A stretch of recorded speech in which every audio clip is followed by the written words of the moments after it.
Amém. Glória a Deus. Que bom que o Senhor está operando nessa manhã, neste lugar. Amém? Você crê nisso? Você consegue ver o milagre do Senhor se manifestando nessa manhã aqui? Eu queria dividir com vocês rapidamente um texto que está lá no Evangelho de São Marcos, capítulo 4. Mas esse texto aqui que eu queria dividir com vocês é um texto bem interessante, porque é um dos textos que a gente mais conhece na nossa vida cristã. É um texto que fala sobre o semeador, é a parábola do semeador. E quando a gente lê a palavra do semeador, a gente sempre, ou pelo menos na maioria das vezes, a gente foca em alguns aspectos, e talvez o principal dele é com relação ao valor da palavra. Mas hoje eu queria trazer uma outra perspectiva para vocês, porque a gente está no mês em que a gente fala da semeadura, e a palavra do pastor Rubim semana passada foi muito esclarecida quanto a isso, quando a gente aprendia sobre o que é, ou a quem nós servimos, o Senhor da colheita, né? E às vezes as pessoas, quando falam em semeadura, geralmente elas ficam sempre pensando, a semeadura sempre vai falar sobre dinheiro. Toda vez que for falar de semeadura, é alguém pedindo alguma coisa. Quando Jesus ele ensina as suas parábolas na Bíblia, quando ele traz algo mediante a parábolas, ele está querendo trazer ensinamentos que são práticos na vida das pessoas. E o interessante é que todo o ensinamento de Jesus, por mais que ele tenha um aspecto de alguma situação, de algum assunto, ele sempre está trazendo o valor daquilo que ele quer falar. No caso dessa parábola, ele está falando sobre o valor da palavra, do como as pessoas recebem a palavra, de como existem vários aspectos, de como existem vários corações dentro da própria igreja ou no mundo, como recebem a palavra, de que forma que recebem. Mas enquanto eu estava preparando essa mensagem, estava falando com o Rubim, não está descendo, não estou tendo inspiração, está difícil. Eu leio, estudo. Ontem, quem foi em casa via um monte de enciclopédia, livro numa mesa. Se eu fosse o Homem-Aranha e tivesse 8 braços, eu ficaria assim, né? Pegando um monte de coisa e vendo. E eu confesso para os irmãos que eu não conseguia nada, não conseguia vir nada. A Márcia, ela me dopou ontem à noite com remédio para ver se eu ficava ligadão. Toma isso aqui que aí de repente você fica bom. Eu não sei se isso aí é tática de pastor, para tomar alguma coisa para ficar bom. Não é, tô brincando, viu? Senão tem irmão que vai ter sonho aí depois, achando que o pastor está usando. Senão vai ter que fazer antidoping depois. Não é isso. Mas eu confesso para vocês que eu tive dificuldade, porque quando essa palavra veio na minha mente, na hora, há não sei quantos meses atrás, nós aqui somos uma igreja bem organizada, a gente já sabe o que vai pregar, tudo o que vai acontecer até o fim do ano, e os projetos para o ano que vem já estão em andamento, então a gente sabe tudo o que vai acontecer, nós calculamos tudo de uma forma bem metodológica, para que as coisas funcionem bem. E é lógico que a gente sempre espera a ação de Deus sobre tudo isso. O homem traceja planos, mas é o Senhor quem faz as coisas acontecerem. E nessa palavra eu tinha traçado algumas coisas e Deus foi ministrando ao meu coração. E eu queria tratar com vocês 3 aspectos. Eu nem coloquei aqui, foi muito rápido e foi muita informação para pouca mente. O HD é pequeno. E as palavras que Deus trazia eram muito fortes. Mas tem alguns aspectos que o Senhor me mostrou nessa palavra que se referem a valor. No mês em que a gente fala sobre semeadura, eu queria falar com vocês hoje sobre valores. E talvez o que mais a gente precisa como igreja, como cristão, é entender que valores são inegociáveis. Valores que a gente tem como cristão e que a Bíblia nos ensina são aqueles valores. E a gente precisa seguir esses valores, e a gente precisa ter em nossos corações esses valores. Quando Jesus fala sobre a parábola da candeia, ele está querendo trazer um valor sobre aquilo. Quando ele fala do grão de mostarda, ele está falando do valor do crescimento. Quando ele fala da dracma, da ovelha perdida, ele está falando do valor das pessoas. Quando ele fala da palavra do semeador, ele está falando do valor da palavra. E aí vai. Mas aí, enquanto eu lia esse texto, o Senhor trouxe muito forte no meu coração 3 valores que a gente precisa começar a rever e ser sério neles. E o primeiro deles é o tempo. Como nós temos valorizado o tempo? Como nós temos agido com relação ao tempo, para que nós temos, diante das situações, diante da nossa vida, como nós temos gastado o nosso tempo? Como você, como eu, tem investido o nosso tempo? Será que somos daqueles que chega em casa e liga a TV e fica horas e horas de frente com a televisão? Será que somos aqueles que valorizam o trabalho acima de tudo e passa tempo demais no trabalho? Será que somos daqueles que valorizam as amizades acima de outras coisas e só valorizamos a amizade, deixamos a família de lado e valorizamos os nossos amigos e não temos tempo para a família? Será que somos daqueles que diante de algo no trabalho, diante de um desafio, nós não investimos tempo nos qualificando para aquilo que nós precisamos fazer, e nós gastamos tempo com outras coisas? Quando eu escrevi sobre tempo, eu me lembrei, sabe do quê? Da escola bíblica dominical. Qual é o tempo que a gente tem investido para dormir mais, ao invés de vir na escola bíblica dominical? Qual é o tempo que a gente investe, às vezes, para fazer tantas outras coisas, e aqui na igreja, quando tem mutirão, vem pouca gente? Isso são coisas pequenas, meu irmão. Isso aí são detalhes, mas são coisas que eu e você precisamos rever. Eu vi o Ailton aqui, antes da festa das missões, e ele mais a equipe dele ralando, fazendo um monte de coisa para as mesas que nós vamos sentar hoje para comer. E aí eu fiquei pensando, é mais ou menos isso que eu acho que a gente tem que começar a entender. É começar a canalizar o nosso tempo para fazer algumas coisas que realmente têm valor. É começar a canalizar as nossas coisas para o nosso tempo para algumas coisas que vão fazer diferença, que no caso é a escola dominical. Eu não sei quantos adolescentes, quantos juniores a gente tem aqui hoje, mas eu sei que na minha classe hoje tinha 3. De repente você, pai, deve ficar se perguntando, mas eu não tenho tempo.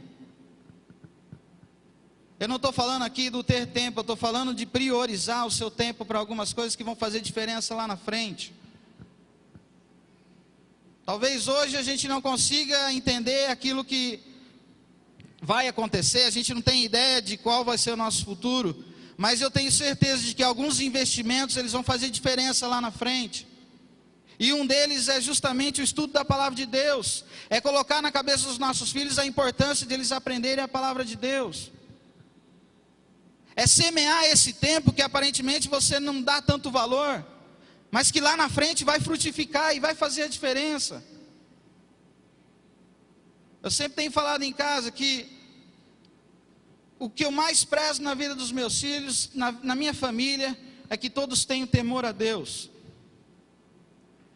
O meu maior medo não é a questão de emprego, não é a minha vida profissional, não é a minha vida ministerial, mas o meu maior medo é perder a salvação, é esquecer o que Deus representa na minha vida, é deixar o temor de Deus de lado. E quando a gente faz isso, é porque a gente não semeou, a gente não investiu tempo buscando a Deus, buscando as coisas de Deus, tendo tempo para fazer aquilo que Deus deseja que a gente faça, ou para fazer aquilo que a obra precisa que seja feita. Os 3 pontos que eu vou falar hoje, todos eles vai ter com relação ao tempo, porque o primeiro é semear o seu tempo para Deus. E o segundo é semear em relacionamentos. Tem gente que vem na igreja e fica perdida, não sabe para onde vai, não sabe o que está acontecendo, não tem muitas amizades. Aí são dois fatores. Eu creio que a igreja precisa inserir as pessoas, mas eu quero dizer que se você investir em relacionamentos aqui dentro da igreja, lá fora vai ficar muito mais fácil também para você suportar algumas lutas. Existem famílias hoje que precisam da minha ajuda e da sua ajuda. Existem pessoas ao nosso redor que precisam das nossas visitas. Existem pessoas ao nosso redor que precisam da nossa amizade. E se você semear relacionamento com essas pessoas, eu creio que vai ficar muito mais fácil, tanto para você quanto para a pessoa do seu lado. E Jesus aqui, engraçado que, quando fala de tempo, Jesus, ele, em todo momento você vê ele andando na Bíblia. Você vê ele num lugar aqui, depois ele está em outro lugar. Não tinha tempo ruim com Jesus. Jesus não parava e esperava as coisas acontecer. Ele sempre estava se movimentando, ele sempre estava fazendo algo. Ele sabia que o tempo dele era canalizado para algo muito maior. Ele sabia que ele tinha que semear aquilo para uma colheita que ia vir muito maior. E aí, quando fala em relacionamentos, Jesus, tem um texto aqui, eu não li tudo aqui, não sei nem se eu li, eu vou ler. Mas todos conhecem a parábola do semeador, amém? Ou não, amém? Todo mundo já conhece, mas nessa parábola tem uma parte que fala que Jesus falava por parábolas para que os discípulos dele pudessem entender. Então, Jesus, ele priorizava o relacionamento com aqueles que estavam ao seu redor. Ele queria que essas pessoas tivessem uma intimidade maior com ele.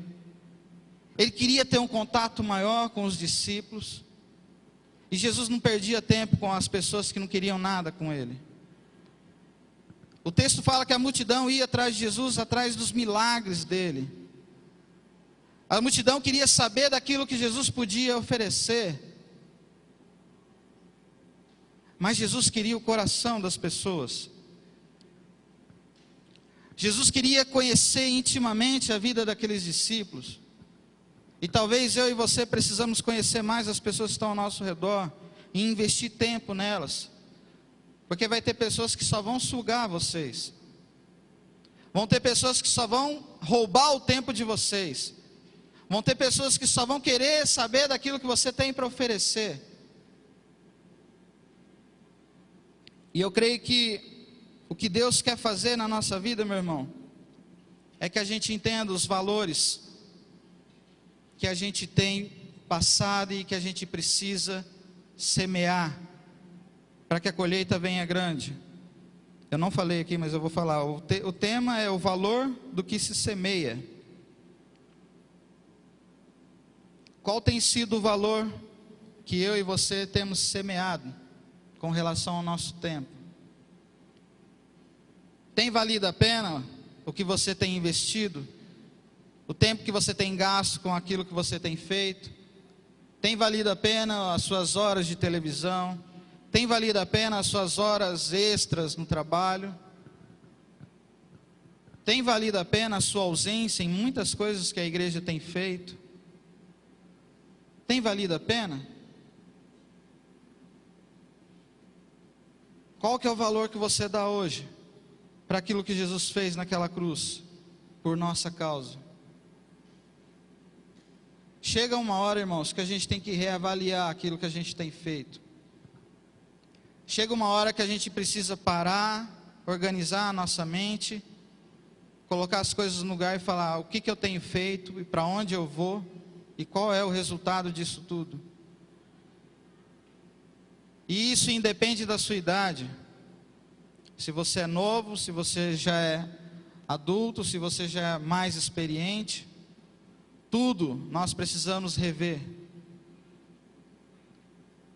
Esses dias eu estava vendo uma história de um senhor de 50 anos, que viveu durante muito tempo na igreja, e que depois de 50 anos ele desistiu de abandonar tudo. Largou da família, largou da igreja, e o pessoal ia lá e perguntava para ele, mas por quê? Porque eu cansei. Se eu e você não entendemos o valor daquilo que a gente tem feito hoje, lá na frente a gente não vai dar mais valor em nada. E o pior de tudo, a gente não vai dar mais valor na salvação, que é o que é mais importante para nós.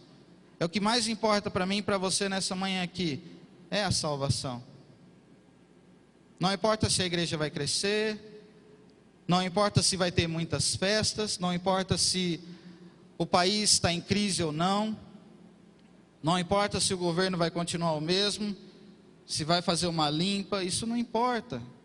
É lógico que a gente tem que estar atento com isso. Mas o mais importante em tudo isso é a nossa salvação em Jesus. Porque se a gente perde ela, as demais coisas vão perder realmente o seu valor, não vai ter mais significado nenhum. A gente vai ser o vida louca, né? Vive um dia por vez e não está nem aí com nada que vai acontecer. Eu estava vendo um testemunho de um cara que se converteu lá na igreja do Rodolfo Abrantes, lá em Santa Catarina. E esse cara, ele comprou uma Bíblia, eles eram surfistas, né, eles surfam, e o cara comprou uma Bíblia à prova d'água. Eu não sabia que existe. Deve ter, né? E o cara, enquanto ele ia pegar a onda, ele levava a Bíblia dele para ficar lendo enquanto a onda não vinha. E aí de repente a onda vinha mais forte, ai meu Deus, a palavra de Deus caiu. Aí ia lá, mergulhava para pegar a Bíblia. São pessoas que entendem o valor do sacrifício. São pessoas que têm sede, como a gente cantou aqui, que têm sede da presença de Deus, da palavra de Deus, têm sede das coisas de Deus. E talvez hoje a igreja tenha perdido um pouco isso. A igreja perdeu o sentido do tempo, da valorização do tempo. A igreja chega a hora que ela quer no culto, a igreja vem no evento que ela quer, a igreja escolhe as campanhas que ela vai participar, as pessoas escolhem daquilo que elas querem fazer. Eu não sei se é o nosso caso, mas é bom a gente reavaliar isso. O que mais se prega hoje é autoajuda. É com que o crente se sinta valorizado, com que o crente se sinta super bem confortável, contente com tudo que está acontecendo. Eu acho que algumas coisas têm o seu limite. E o mais importante dentro desse limite é eu e você saber que Jesus está às portas e que Satanás, ele não brinca de ser Satanás. O diabo não brinca de diabo, e o dia que ele encontrar uma brecha, ele vai vir com os dois pés, vai vir de voador assim em cima da gente. Ele só precisa de uma brecha para destruir a minha vida e a sua. E aí eu e você começamos a entender o quanto algumas coisas precisam ser valorizadas. Valorize o seu tempo. Valorize o seu tempo para as coisas de Deus. Não é investir todo o seu tempo na casa de Deus. E eu estou falando isso por experiência própria. Eu larguei faculdade, larguei emprego, larguei um monte de coisa para trabalhar na obra de Deus. E até hoje eu me arrependo disso. Porque não era tempo, não era hora. Eu não devia ter feito aquilo.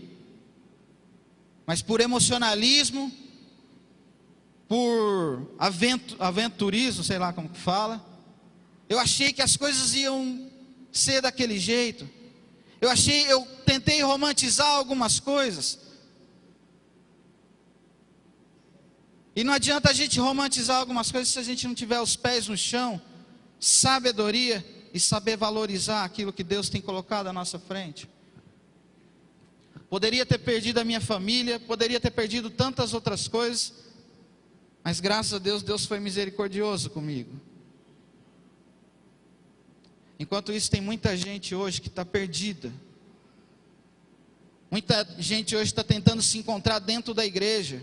Eu falei isso com os jovens algumas semanas atrás, sobre os apóstatas, aquelas pessoas que dentro da igreja deixar a sua fé.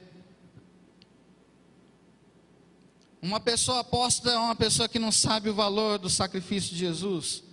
Uma pessoa que deixou a sua fé, ela não entende aquilo que Jesus fez na cruz. E ela não quer pagar o preço por isso.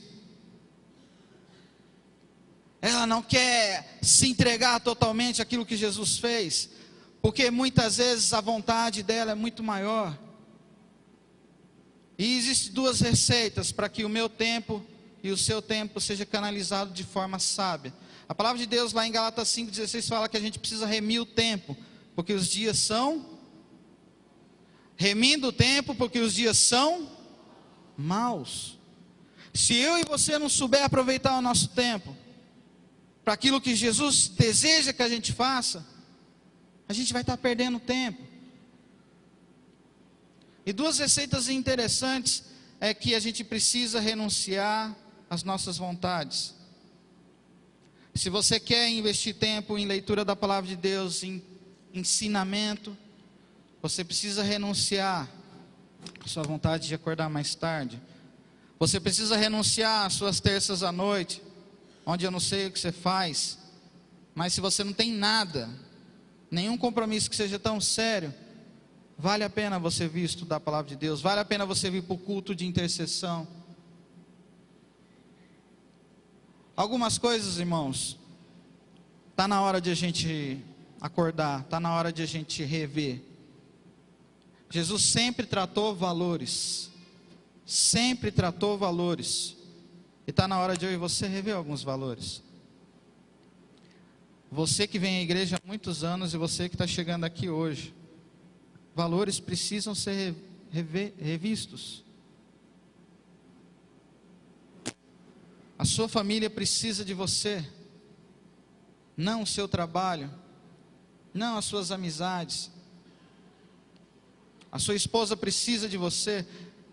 Eu entendi uma dica aqui para vocês. Eu tenho uma forma muito boa de ter tempo com a minha esposa. Ela, Adriano, vamos correr, vamos emagrecer, não sei o que. Eu finjo que eu vou com ela, mas eu vou só para ficar com ela.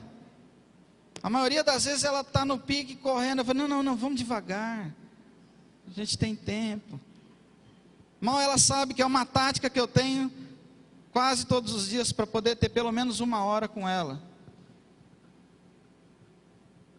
A minha filha, eu inventei um pretexto: eu vou te ensinar você a tocar agora. Eu não tenho paciência, eu não sei ensinar, mas eu peguei, senta aí, vamos começar a tocar. É um jeito de eu ter pelo menos um tempo com a minha filha. Tem famílias que estão se perdendo por conta do tempo. E aí eu já estou juntando aqui tempo e relacionamento.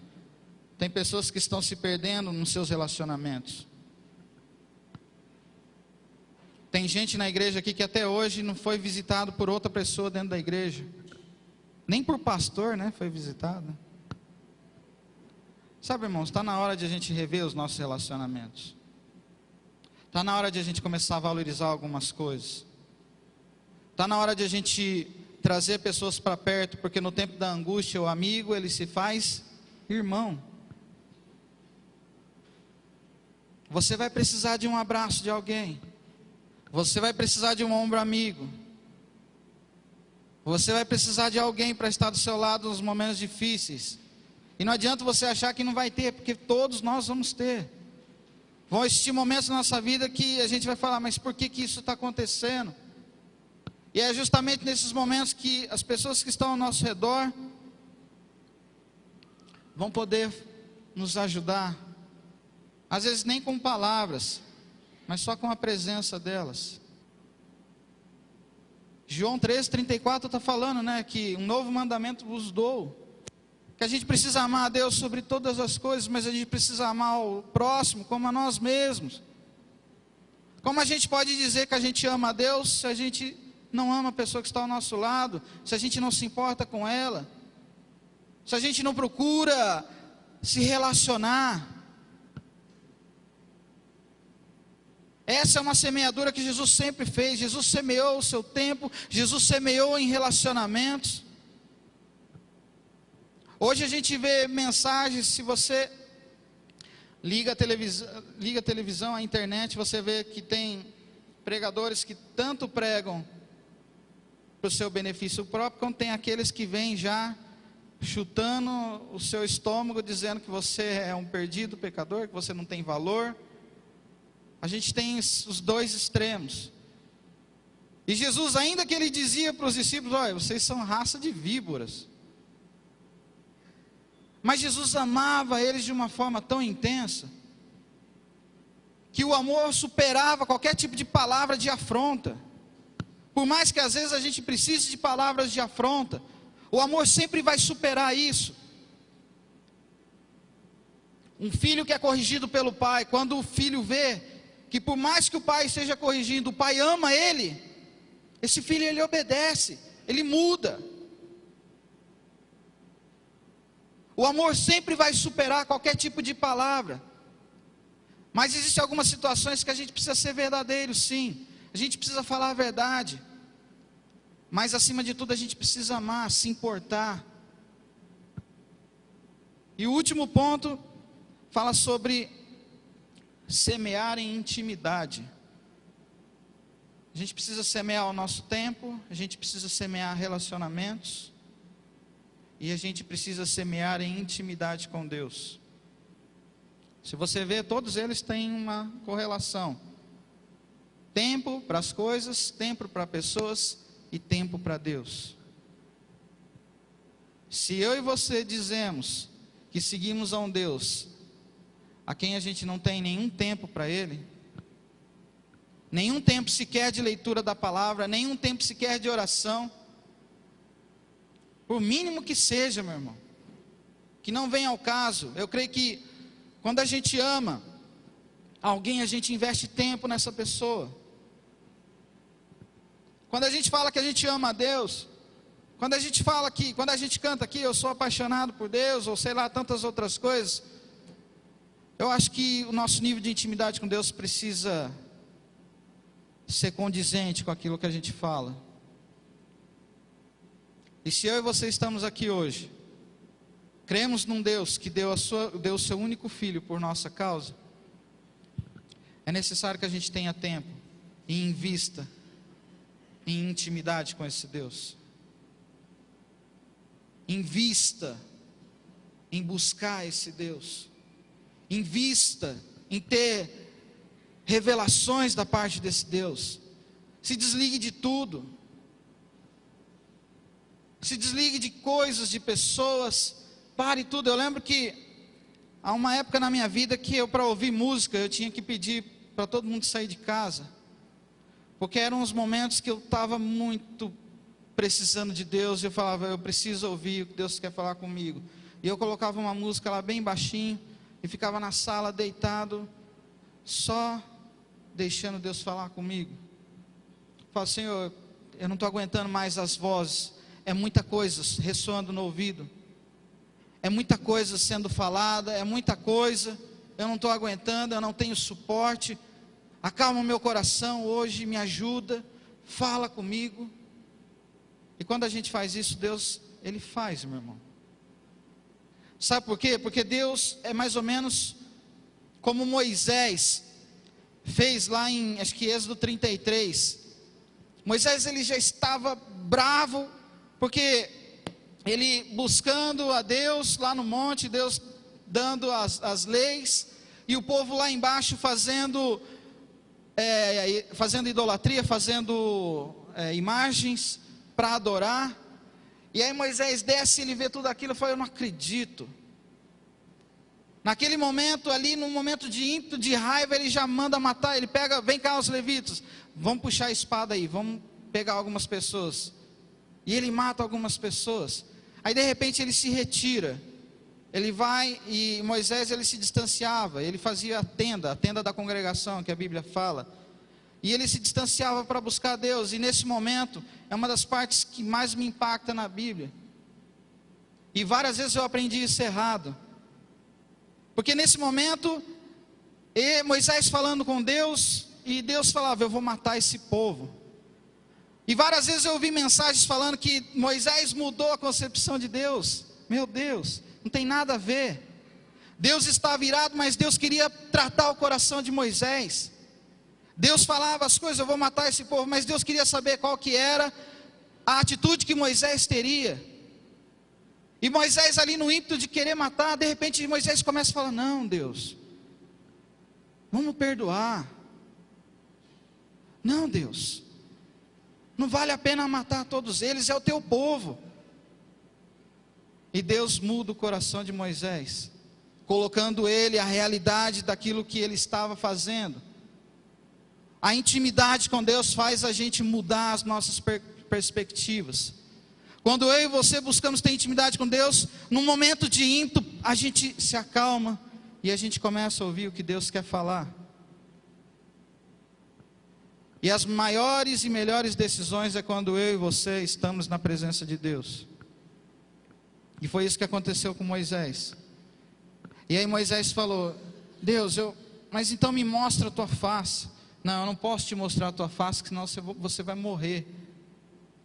Mas eu vou fazer o seguinte: eu vou te colocar aqui num lugar que eu tenho preparado para você, e eu vou passar. E eu vou colocar as minhas mãos, e quando eu passar, você vai ver as minhas costas. A gente precisa ter um lugar de intimidade e de busca com Deus.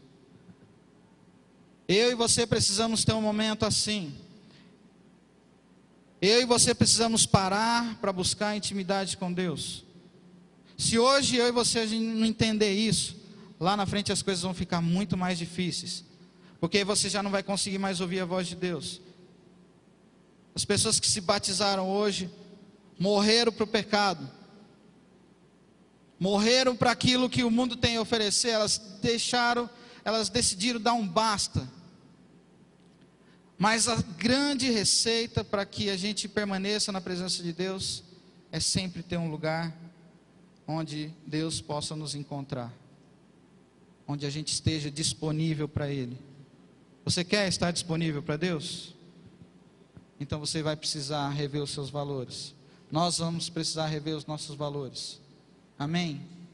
Queria que você fechasse os seus olhos, e que quando você ler essa parábola, você reveja onde a sua semente tem sido plantada, onde você tem lançado o seu tempo. Tem sido em lugar fértil, tem sido em lugar rochoso, tem sido diante do sol, tem sido diante das pedras, onde você tem lançado o seu relacionamento e a sua intimidade com Deus. Os problemas têm sufocado isso. As suas guerras, as suas lutas, as suas tristezas têm sufocado aquilo que você tem colocado diante de Deus, que você quer semear diante de Deus. Eu quero convidar você nessa manhã a semear uma boa semente na presença de Deus. Quero convidar você a entregar a sua vida por completo a Ele. Entregar o seu tempo, entregar os seus relacionamentos, entregar a sua vida de intimidade e falar: Senhor, eu quero semear o meu tempo, meus relacionamentos, o meu tempo de intimidade, eu quero semear em Ti, Senhor. E eu quero que frutifique. Me ajuda, Senhor. Me ajuda, Senhor, a entender os Teus propósitos. Me ajuda, Senhor, a entender os Seus planos, para que o meu tempo e os meus relacionamentos e a minha intimidade não fiquem supérfluos, mas seja algo duradouro, seja algo verdadeiro. Feche os seus olhos, todos fechem os seus olhos.